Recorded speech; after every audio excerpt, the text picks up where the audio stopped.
Canada and the United States in economic integration beyond borders.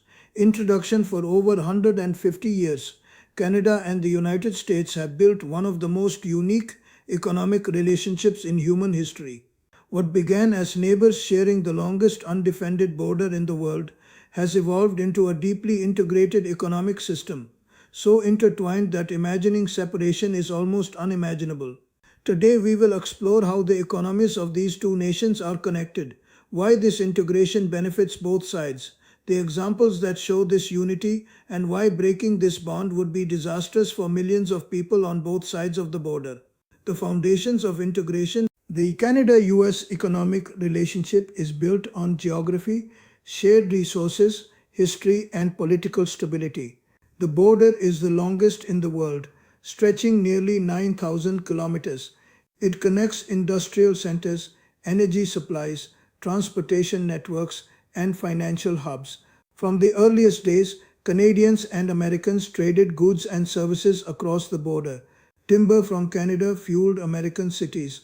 Manufactured goods from the United States reached Canadian markets.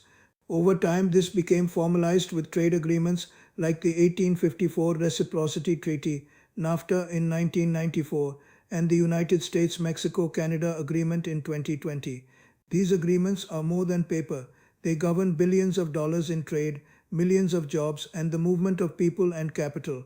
Trade and manufacturing. Today, the United States is Canada's largest trading partner, accounting for over 75% of Canadian exports. Similarly, Canada is the second largest trading partner of the United States. Industries are intertwined. Automotive production is a clear example. A car assembled in Ontario may have engines from Michigan, tires from Ohio, electronic systems from Mexico, and parts designed in California. This complex North American supply chain shows that production is no longer national, it is continental. Agriculture provides another example. Canada exports wheat, canola, and dairy products to the United States. The United States sends corn, soybeans, and meat products north. Prices, supply, and demand are linked across the border.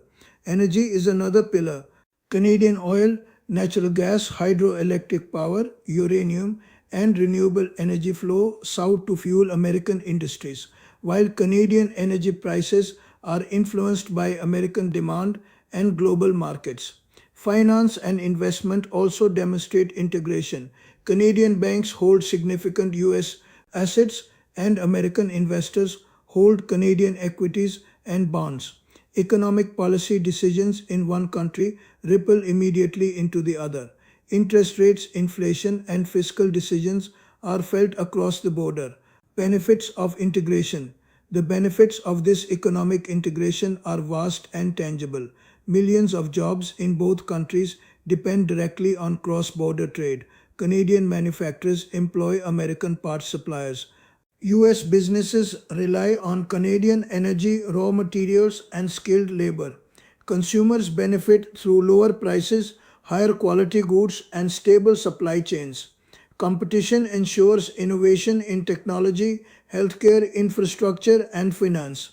Cross-border investment encourages research and development. Joint ventures in AI, clean energy, and aerospace have created products that neither country could achieve alone.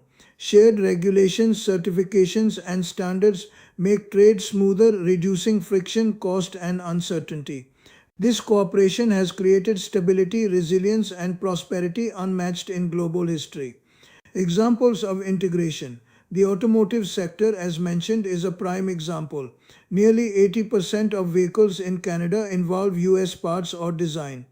Disruptions in the US supply chain immediately affect Canadian factories. Energy integration is another example. Alberta oil sands supply refineries in the United States.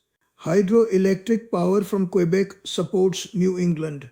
Uranium from Saskatchewan powers American nuclear reactors. Financial integration is equally deep. Canadian banks operate in US markets. Stock exchanges, pensions, and cross-border investment funds are intertwined. Policy decisions in Washington influence Canadian interest rates and vice versa. Even transportation and logistics illustrate integration. Highways, railways, and shipping corridors are optimized to serve continental trade. Delays or barriers anywhere along the supply chain ripple immediately across both nations. Risks of disintegration. Separation would be catastrophic. Consider tariffs, border closures, or energy restrictions. Automotive factories would halt, food supply chains would falter, financial markets would experience massive disruption. Millions of jobs would be lost. Prices for everyday goods would spike. Politically, the consequences would be equally severe. Trust and long standing diplomatic cooperation would erode. Security coordination would weaken. Economies built over decades would require years, possibly generations, to recover. Even minor disruptions demonstrate fragility. When trade tensions arise, companies and consumers immediately feel the impact. This shows that the integration is both a strength and a delicate balance. The strategic importance economic integration is not just about money. It reinforces political stability, shared values, and continental security.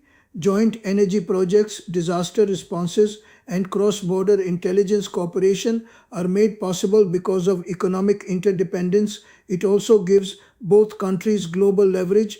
By acting together, Canada and the United States are able to influence trade negotiations, climate policy, and financial stability on a scale no single country could achieve alone.